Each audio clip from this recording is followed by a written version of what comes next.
Assalamualaikum warahmatullahi wabarakatuh, anak-anak ibu semuanya. Bagaimana kabarnya pada pagi hari ini? Apakah sehat? Alhamdulillah sehat. Baiklah, Ibu Masita Febri Afsi akan menjelaskan materi kita, yaitu tentang strategi dan substansi dakwah Khulafaur Rasyidin. Nah, Ibu mau tanya kepada anak-anak Ibu, apakah anak-anak Ibu tahu apa itu yang dimaksud dengan Khulafaur Rasyidin? Jadi, Khulafaur Rasyidin ini ialah para pemimpin yang menggantikan tugas-tugas Rasulullah SAW. Nah, apakah anak-anak Ibu tahu siapa yang diangkat menjadi Khulafaur Rasyidin ini? Yang diangkat menjadi Khulafaur Rasyidin ini yaitu sahabat Nabi. Yang pertama Abu Bakar Asy-Syiddiq, yang kedua Umar bin Khattab, yang ketiga Utsman bin Affan, dan yang terakhir Ali bin Abi Thalib. Baiklah, pembahasan kita yang pertama yaitu tentang strategi dakwah dari Abu Bakar Asy-Syiddiq. Strategi dakwah dari Abu Bakar Asy-Syiddiq yang pertama yaitu pembukuan Al-Quran. Perang Ridha menimbulkan banyak korban, termasuk sebagian para penghafal Al-Quran. Kenyataan ini sangat merugikan sekaligus mengkhawatirkan jika semakin banyak penghafal Al-Quran gugur, akibatnya Al-Quran bisa hilang. Menyadari hal ini, Umar bin Khattab mencatat semua hafalan Al-Quran pada para sahabat yang masih hidup. Dengan demikian, Al-Quran dapat diwariskan kepada generasi mendatang. Dan yang kedua yaitu perluasan wilayah. Abu Bakar menilai bahwa perluasan wilayah dapat mempermudah penyebaran dakwah dan menstabilkan pemerintahannya, maka ia menyebarkan kekuasaannya sampai wilayah Kuwait, Qatar, dan Irak. Dan yang terakhir yaitu pemberantasan murtadin. Khalifah Abu Bakar mengirim pasukannya untuk memberantas kaum murtadin seperti pihak-pihak yang mencuri zakat bagi orang yang membutuhkan, nabi-nabi palsu, dan lain-lain sebagainya. Khulafaur Rasyidin yang kedua yaitu Umar bin Khattab. Strategi yang dilakukan oleh Umar bin Khattab itu yang pertama pengembangan wilayah Islam. Pada masa pemerintahan Umar bin Khattab, usaha pengembangan wilayah Islam terus dilanjutkan.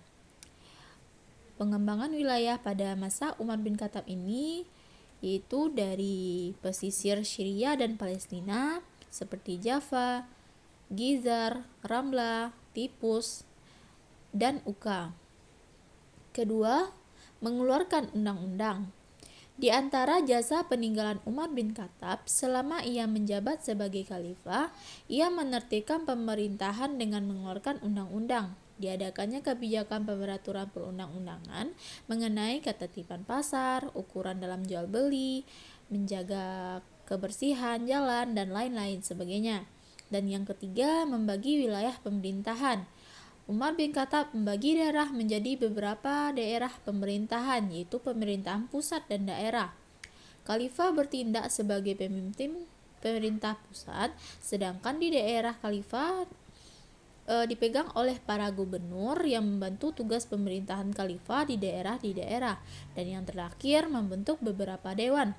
Khalifah Umar bin Khattab membentuk beberapa dewan, di antaranya Dewan Pembendaharaan Negara dan Dewan Militer. Ia juga membentuk utusan kehakiman, di mana hakim yang terkenal pada waktu itu adalah Ali bin Abu Thalib.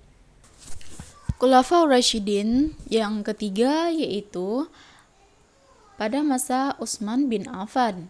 Pada masa Utsman bin Affan, strategi yang dilakukan oleh beliau yang pertama, perluasan wilayah. Pada masa Khalifah Utsman bin Affan ini terdapat juga beberapa upaya perluasan daerah kekuasaan Islam, di antaranya adalah melanjutkan usaha penaklukan Persia, kemudian Tabaristan, Azerbaijan, dan Armenia. Yang kedua, standarisasi Al-Quran. Pada masa Utsman terjadi perselisihan di tengah kaum muslimin perihal secara baca Al-Quran qiraat. Dalam menyusun cara baca Al-Quran ini, Khalifah Utsman melakukan berdasarkan cara baca yang dipakai oleh Al-Quran yang disusun oleh Abu Bakar. Setelah pembukuan selesai, dibuatlah beberapa salinannya untuk dikirim ke Mesir, Syam, Yaman, Kufah, Basrah, dan Mekah. Salah satu mushaf yang disimpan di Madinah, mushaf ini kenal dengan nama Mushaf Utsmani. Yang ketiga, pengangkatan pejabat negara. Pemerintahan Utsman berlangsung selama 12 tahun lamanya. Pada paruh terakhir masa kekhalifahan muncul perasaan tidak puas dan kecewa di kalangan umat Islam terhadapnya. Kepemimpinan Utsman sangat berbeda dengan kepemimpinan Umar. Ini mungkin karena umurnya yang lanjut diangkat dalam usia 70 tahun dan sifatnya yang lemah lembut. Akhirnya pada tahun 35 Hijriah, Utsman dibunuh oleh kaum pemberontak yang terdiri dari orang-orang yang kecewa pada saat itu. Dan yang terakhir, pembangunan fisik. Meskipun demikian, tidak berarti bahwa Utsman bin Affan ini tidak ada kegiatan-kegiatan yang penting. Utsman berjasa membangun bendungan untuk menjaga arus banjir besar dan mengatur pembagian ke kota-kota.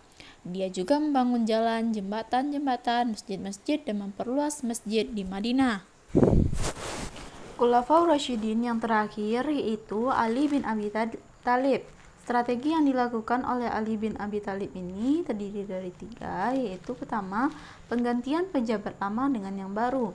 Khalifah Ali bin Abi Thalib memerintah hanya 6 tahun. Selama masa pemerintahannya, ia menghadapi berbagai pergolakan, tidak ada masa sedikit pun dalam pemerintahannya yang dapat dikatakan stabil. Setelah menduduki jabatan Khalifah, Ali memecat para gubernur yang diangkat oleh Utsman. Dia yakin bahwa pemberontakan terjadi dikarenakan keteledoran mereka. Dan kedua, penarikan kembali tanah hak dia.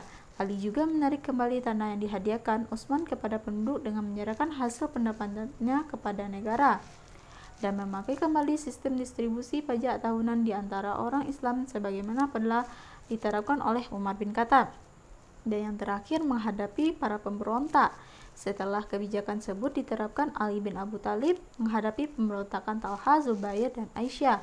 Bersamaan dengan itu, kebijakan Ali juga mengakibatkan timbulnya perlawanan dari gubernur di Damaskus yaitu Muawiyah.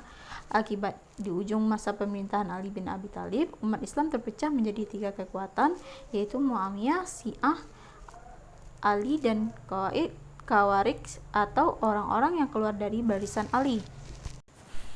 Itulah penjelasan dari Ibu. Jadi pelajaran yang dapat kita ambil dari keempat Khulafaur Rasyidin ini, yang pertama dari Abu Bakar, dia adalah seorang figur pemimpin yang memiliki jiwa bersih, jujur, dan sangat demokratis. Sedangkan Umar bin Khattab adalah seorang pemimpin yang pemberani terhadap yang hak, tegas menghadapi kebatilan, dan pandai berdiplomasi. Dan yang ketiga, Utsman bin Affan adalah seorang pemimpin yang berjuang meneruskan perjuangan para khalifah pendahulunya. Dan yang terakhir, Ali bin Abi Thalib adalah seorang pemimpin yang alim, gagah, berani, tangkas, dan pandai bermain pedang. Sekian penjelasan dari Ibu. Semoga anak-anak Ibu bisa memahami apa yang telah Ibu sampaikan. Selamat bertemu minggu depan. Dadah. Assalamualaikum warahmatullahi wabarakatuh.